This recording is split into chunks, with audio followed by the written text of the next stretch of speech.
Hello बच्चों, कैसे हैं आप सब। चलिए आज से अपन क्या करते हैं, कक्षा 11वीं की केमिस्ट्री, कक्षा 11th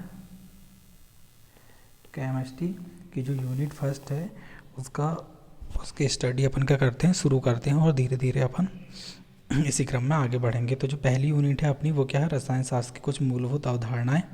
ठीक है, तो बेसिकली इसके बारे में अपन थोड़ा अगले लेक्चर से देखेंगे। आज अपन देखते हैं कि केमिस्ट्री होती क्या है। तो चलिए देखते हैं। तो जो केमिस्ट्री है, ठीक है, रसायन शास्त्र की क्या है, वह शाखा है जो पदार्थ एवं उसके संगठन, गुणों तथा उसमें होने वाले परिवर्तनों का अध्ययन कराती है। तो सबसे पहले आपको ये समझना पड़ेगा कि पदार्थ क्या है। तो पदार्थ क्या है, ऐसे सभी जो आपको क्या हो सकते हैं, अपने आसपास जो सभी कुछ आपको दिख रहा होगा अभी वर्तमान में, जहाँ आप बैठे होगे, मान लो किसी कुर्सी में बैठे होगे या फिर नीचे ज़मीन में पर बैठे होगे, फैन चल रहा होगा, तो आपको आसपास वो सभी वस्तुएं जिसका आप आपका कर सकते हो, छूकर महसूस कर सकते हो या देख सकते हो, वो सब क्या है, आपके पदार्थ हैं। ठीक है, तो पदार्थ क्या, उनके संगठन क्या है, संगठन मतलब वो किस प्रकार किससे मिलकर बनी है। ठीक है, उनके गुण क्या है, मतलब उनकी प्रॉपर्टी क्या है। ठीक है, और तथा उनमें होने वाले जो थोड़े बहुत चेंजेस हैं, उन सभी का अध्ययन क्या करते हैं, अपन केमिस्ट्री में करते हैं। ठीक है, तो ये इसकी क्या हो गई, केमिस्ट्री की डेफिनेशन हो गई। तो सबसे पहले अपन क्या करते हैं, इस पदार्थ को और डिटेल में देखते हैं कि एक्चुअल पदार्थ क्या होते हैं। ठीक है, तो देखो, जो द्रव्य या जो पदार्थ हैं उसको क्या बोलते हैं, अपन द्रव्य बोलते हैं, या इंग्लिश में उसी को क्या बोलते हैं, मैटर बोलते हैं। तो इसकी बहुत आसान से डेफिनेशन है, आप यहाँ पे देखो कि ऐसी कोई भी वस्तु जिसमें क्या हो, द्रव्यमान होता है, मतलब जिसमें द्रव्यमान हो तथा जो स्थान घेरता हो तथा जिसे हम इंद्रियों से अनुभव कर सकें, वो सभी क्या कहलाते हैं, द्रव्य कहलाते हैं या पदार्थ कहलाते हैं। जैसे बहुत सारे आपके सारे चारों तरफ बहुत सारे द्रव्य पदार्थ हो सकते हैं, जैसे सीमेंट है, कांच है, पेपर है, ठीक है, प्लास्टिक है, फर्नीचर है, कुर्सी है, टेबल है जिसमें आप कॉपी में लिख रहे हो वो है, या फिर किसी कप में आप चाय पी रहे हो तो वो सभी क्या हैं, हमारे पदार्थ हैं। उन्हीं को हम क्या बोलते हैं, द्रव्य बोलते हैं। ठीक है, तो हम यहाँ पे देखो एक वर्ड का यूज़ किए हैं, इंद्रिय, मतलब ऐसे सभी पदार्थ, मतलब ऐसी सभी चीज़ें जो इंद्रियों द्वारा अनुभव कर सके हम, वो सभी का कहलाते हैं, द्रव्य पदार्थ कहलाते हैं। तो आपको पता होगा कि हमारे शरीर में 5 प्रकार की इंद्रियां होती हैं। एक होता है कर्णीय कान, ठीक है, मतलब ऐसी कोई चीज़ें जिसको हम सुन सकें, जैसे हवा, हवा भी क्या है, एक पदार्थ है। ठीक है, जिसके हम स्मेल कर सकें, ठीक है, और या जिसको हम स्पर्श कर सकें, वो सभी पदार्थ होते हैं, या जिसको हम टेस्ट कर सकें वो भी पदार्थ होते हैं, या जिसको हम देख सकते हैं। ठीक है, मतलब ये पांचों इंद्रियों द्वारा जो कुछ महसूस किया जा सकता है वो सभी पदार्थ हैं। ठीक है, तो चलिए अब हम क्या कर सकते हैं, अब आपने देखो पदार्थ के 3 टाइप के कोड, जो 10वीं क्लास है, 10th क्लास आपने पढ़े हो, तो 10th क्लास में आपने देखे होंगे पदार्थ के 3 टाइप के पदार्थ आपने पढ़ लिए होंगे, ठोस पदार्थ, द्रव पदार्थ और गैसीय पदार्थ। ठीक है, इनके बारे में आपने पिछली कक्षाओं में पढ़े होंगे कि जनरली ये 3 टाइप के पदार्थ होते हैं। तो ये जो पदार्थ हैं इसकी क्या है, भौतिक वर्गीकरण में ये तीनों टाइप के पदार्थ आते हैं, लेकिन आज हम क्या करते हैं, इनको हम रासायनिक वर्गीकरण में लेके चलते हैं। इनका रासायनिक वर्गीकरण देखेंगे पदार्थों का। तो देखो, हम तत्वों का वर्गीकरण पढ़ें उससे पहले मैं आपको बता दूं कि जो हमारा रसायन विज्ञान है या जो केमिस्ट्री है, ये हमारी 11वीं कक्षा में या 12वीं में या फिर कहीं भी, ये मुख्यतः बेसिकली मुख्यतः 3 भागों में बटी होती है। एक होता है अकार्बनिक रसायन, ठीक है, दूसरा होता है कार्बनिक रसायन,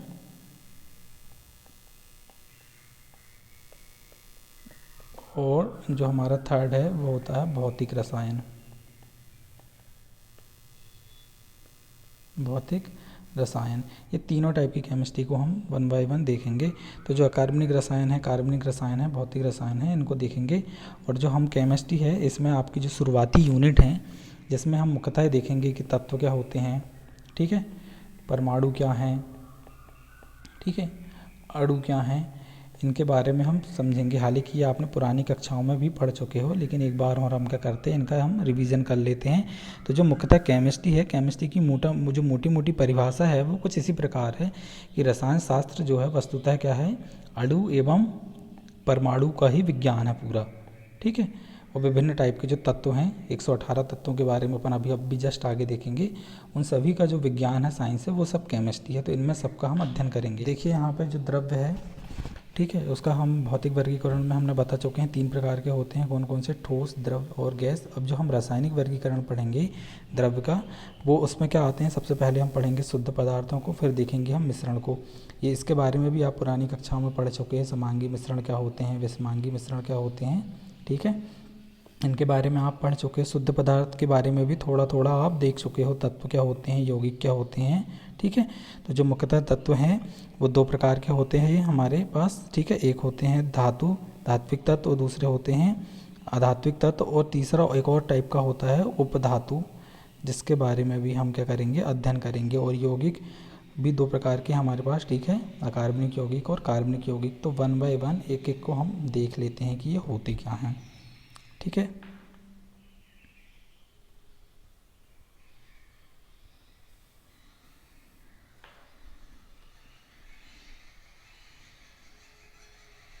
तो देखो यहाँ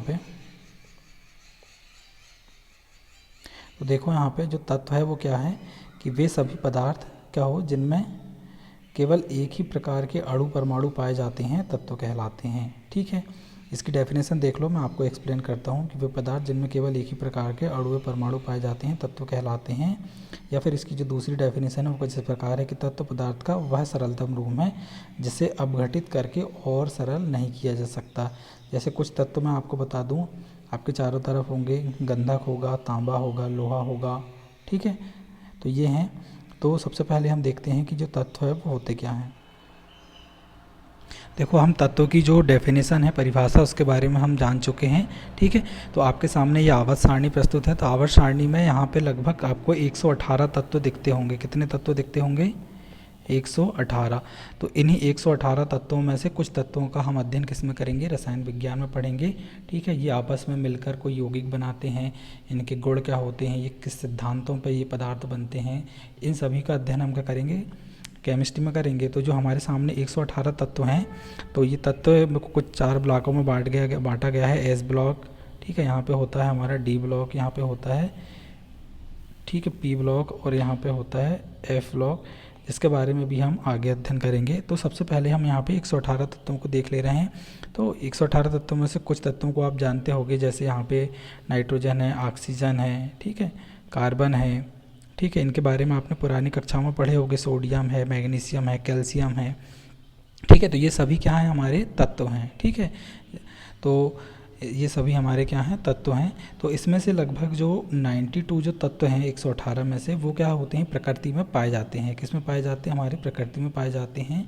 और जो बाकी तत्व हैं बचे वाले, वो कृत्रिम रूप से, ठीक है, प्रयोगशाला में हमारे बनाए गए हैं, ठीक है, जिनका सभी का अध्ययन हम आगे करेंगे। तो एक तत्व कोई ले लेते हैं हम और उसका एग्जाम्पल देखते हैं। जैसे मान लो हम यहाँ पे गोल्ड को ले लेते हैं, ठीक है। गोल्ड आपने घरों में देखा ही होगा, ये भी एक तत्व है।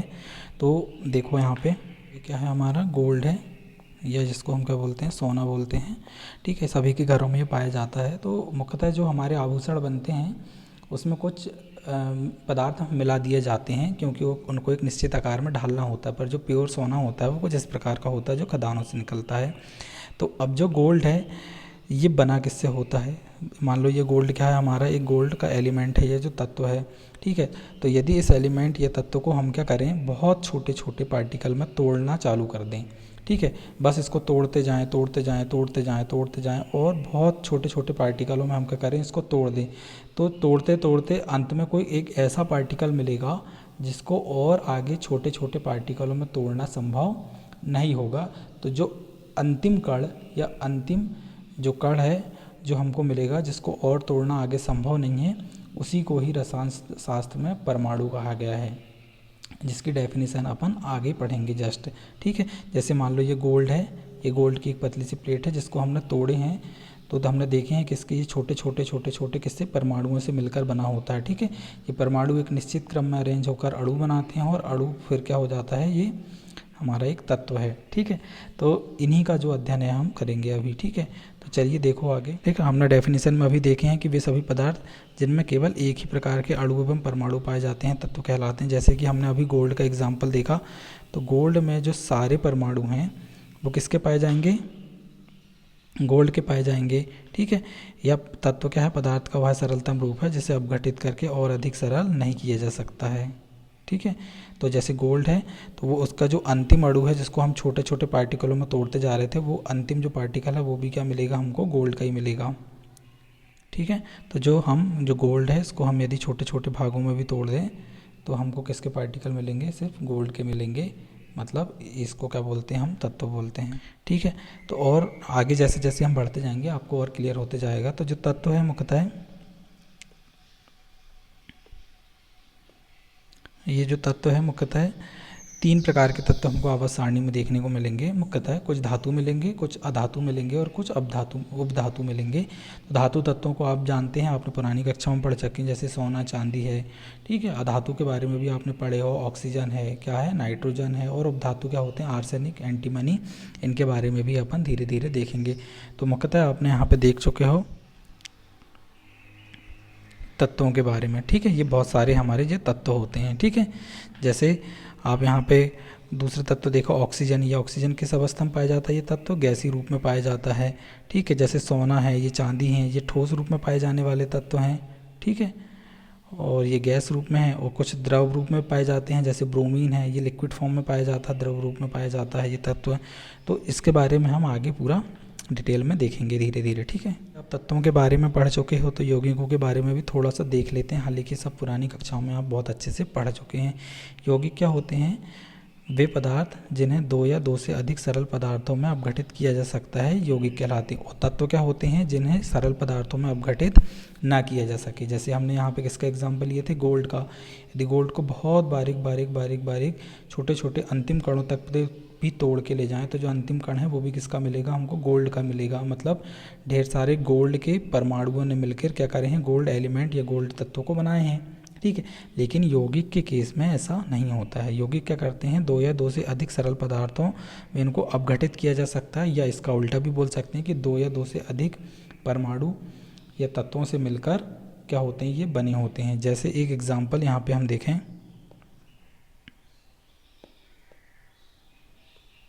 जैसे एक एग्जाम्पल यहाँ पे नमक आप सभी के घरों में होता है NaCl। तो इसमें 2 टाइप के तत्व हैं, एक है सोडियम का और दूसरा क्या है, क्लोरीन तत्व है। मतलब ये दोनों के परमाणु, इस तत्व और इस तत्व दोनों के परमाणु ने मिलकर क्या बनाए हैं, यहाँ पे NaCl बनाए हैं। इसी प्रकार कार्बन और ऑक्सीजन 2 अलग अलग प्रकार के तत्वों ने मिलकर ये यौगिक बनाए हैं, जिसका नाम क्या है, कार्बन डाइऑक्साइड, आपको पता है। ठीक है, और इसी प्रकार यहाँ पे 2 एलिमेंट या जो 2 तत्व हैं जिसमें हाइड्रोजन है और ऑक्सीजन है, इन दोनों ने मिलकर क्या बनाए हैं, एक निश्चित अनुपात में मिलके क्या बना लिए हैं, जल का निर्माण किए हैं। तो ये यौगिक होते हैं। ठीक है, तत्व आप समझ चुके हैं इनके बारे में। तो चलिए, जैसे मान लो देखो हमारे चारों ओर विभिन्न टाइप की वस्तुएं पाई जाती हैं, या पदार्थ पाए जाते हैं, या द्रव्य पाए जाते हैं। ठीक है, तो मान लो हम एक चेयर ले लें। इस चेयर को हम क्या करें, ये चेयर को हम क्या करें, छोटे छोटे पार्टिकलों में तोड़ दें। ठीक है, और इन पार्टिकलों को भी अंत तक तोड़ते जाएं।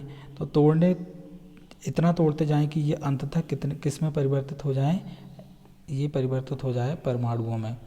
तो ये लकड़ी है, ये किस में परिवर्तित हो गई, मान लो ऐसी कल्पना करो, हालांकि ऐसा तो पॉसिबल नहीं है, ये किस में परिवर्तित हो गई, परमाणु में। तो हमको बहुत टाइप के परमाणु यहाँ पे देखेंगे। जैसे कार्बन है, प्लांट में पाया जाता है, पौधों में कार्बन पाया जाएगा, नाइट्रोजन पाया जाएगा, और विभिन्न टाइप के प्रोटीन पाए जाते हैं। ठीक है, उन सभी से मिलकर ये चेयर बनी होगी, ये कुर्सी बनी होगी, ये वस्तु बनी होगी।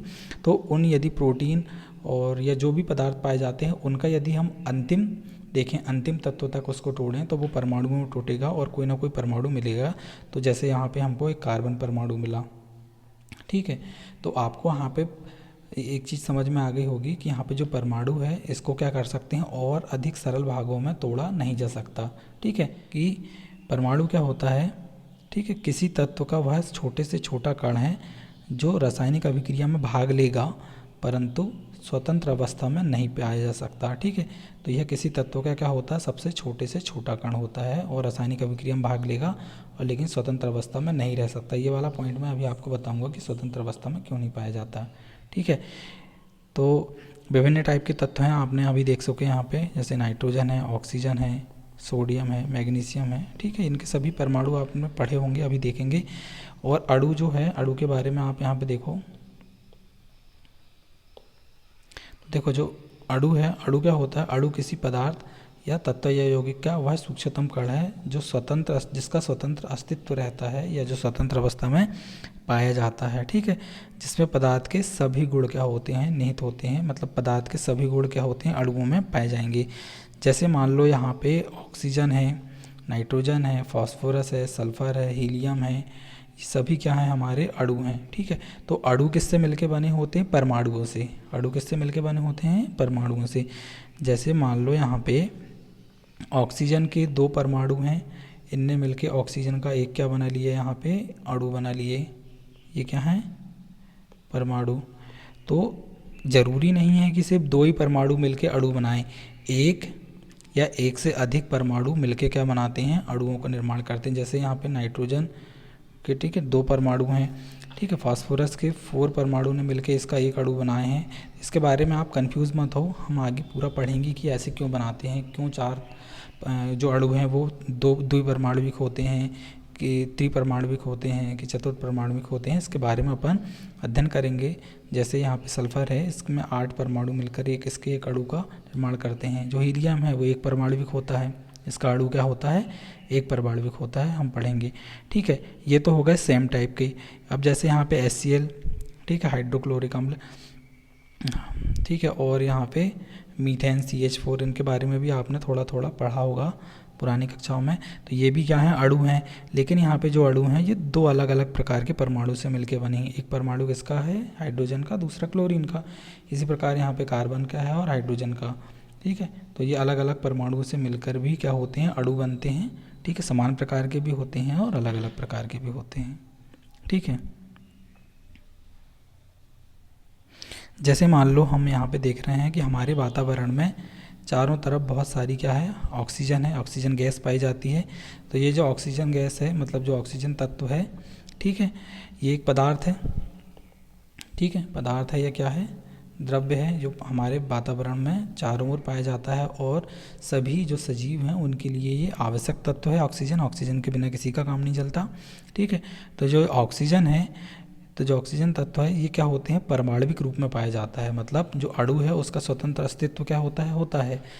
तो ये अणु रूप में पाया जाता है। लेकिन जो ऑक्सीजन का अणु है वो ऑक्सीजन के 2 परमाणु से क्या होता है? मिलके बना होता है, ठीक है। तो ये जो बहुत सारे जब परमाणु इकट्ठे हो जाते हैं, जब दो परमाणु इकट्ठे होते हैं तो एक अणु का निर्माण होता है। और बहुत सारे जब ऑक्सीजन के अणु क्या हो जाते हैं? इकट्ठे हो जाते हैं, तो वे तत्व या पदार्थ या द्रव्य का निर्माण कर लेते हैं, ठीक है। और ये विशेष प्रकार के एक बंधन बल, जिसको वैन वाल बल्स बोलते हैं, उससे जुड़ के हमारे चारों ओर ये पाए जाते हैं या रहते हैं ये पदार्थ, ठीक है।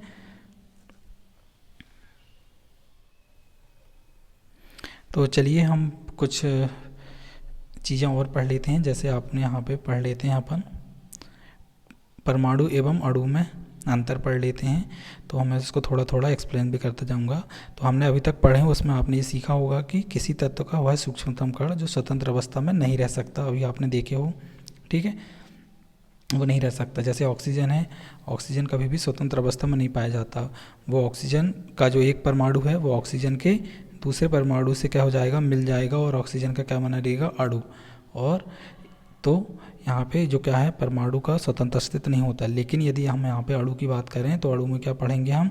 कि तत्व या यौगिक का वह सूक्ष्मतम कण जो स्वतंत्र अवस्था में रह सकता है, स्वतंत्र अवस्था में रह सकता है, क्या कहलाता है? अणु कहलाता है। अब इसका दूसरा देखें हम, दूसरा पॉइंट तो क्या है? यह रासायनिक अभिक्रिया में भाग लेता है, ठीक है।